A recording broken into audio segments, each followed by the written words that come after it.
welcome to the ID Talk podcast. My name is Peter Counter and I am the editor-in-chief of FindBiometrics and Mobile ID World, which have returned from ISC West 2023 in Las Vegas.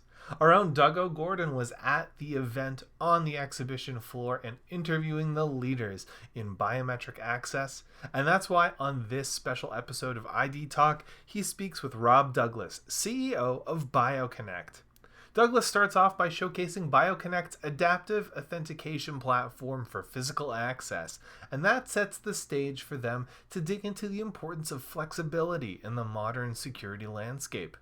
Douglas goes on to highlight BioConnect's award-winning access control for small spaces platform, protecting server cabinets, narcotic safes, and other non-human size areas that nonetheless require BioConnect-grade security.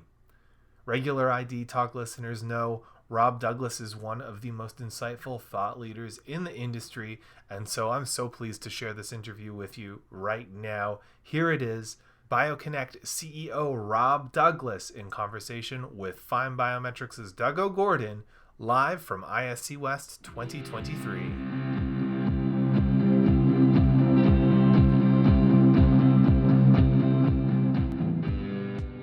Hi, FindBiometrics and Mobile ID World listeners. Doug OGorden here. I'm live at ISC West talking with Rob Douglas, who is the CEO of BioConnect.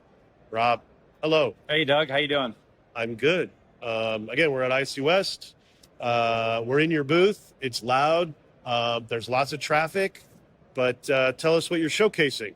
Yes, it would be my pleasure. So there's two areas that we really want to center around. One is around an adaptive authentication platform for physical access. So we believe that the days of a card only as an access method into door systems is not sufficient to meet the security and compliance needs that many have. And at the same time, our industry is made up with very strong access control companies. So we built a trust platform that is like a Lego block that gets snapped into the access control systems that you have to allow you to bring adaptive authentication to physical access. So whether that's to facilities, controlling data in data centers, or whether it's controlling sensitive areas like narcotics or other assets, this platform can be used. And I call it adaptive because adaptive means it can change. So you may have a use case where you're trying to do card-only access, or you may have a higher security area where you want to do card plus a push notification to your mobile device.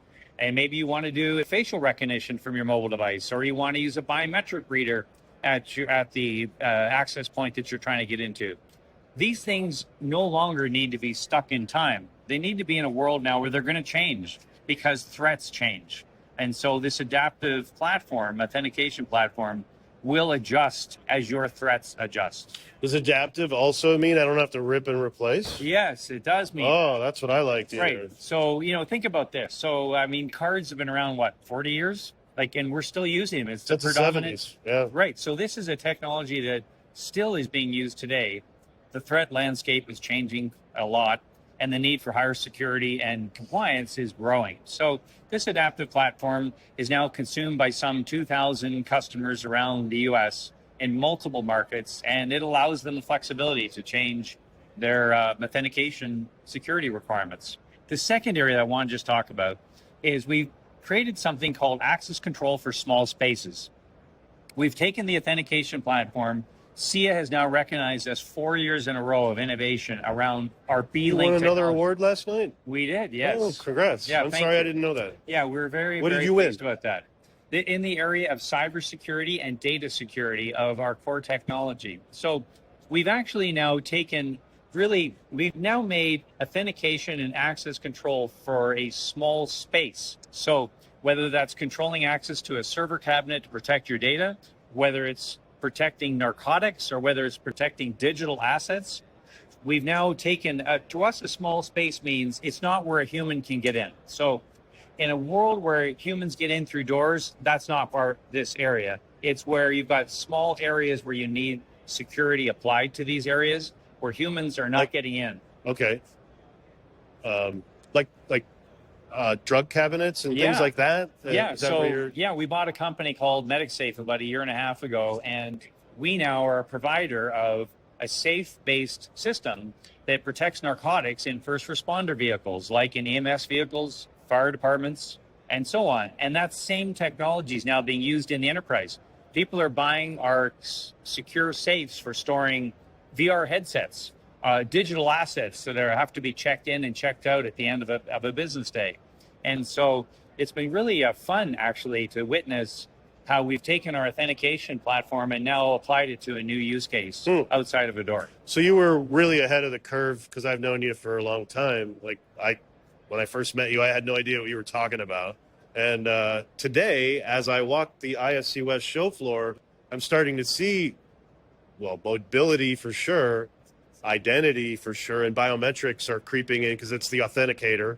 What are you seeing change? What change is happening at ISC West on the show floor? Yes, well, the COVID has been like the great accelerator of many things in our lives, including physical access. And so it is definitely an accelerator of the consumption of mobile, although I will say mobile consumption as authentication is still in the early going, but you can see the pressure on this change as employees are no longer working in an office Monday to Friday. They are much more transient. And so walking around with a piece of plastic is not as desirable when you've got such a mobile workforce now. So that's one area. The second area is biometrics. Like there are now 17 biometric vendors in this show today. 10 years ago, there would have been 2 or 3. Yep. So you see now a lot more demand and consumption around using biometric authentication to get into physical access areas, in particular sensitive areas within an organization. That's exciting. Well, Rob, it was great talking to you, and have a great rest of your ISC West. Thank you. I'm really grateful for this opportunity. Thank you, Doug. Cheers. Cheers to you.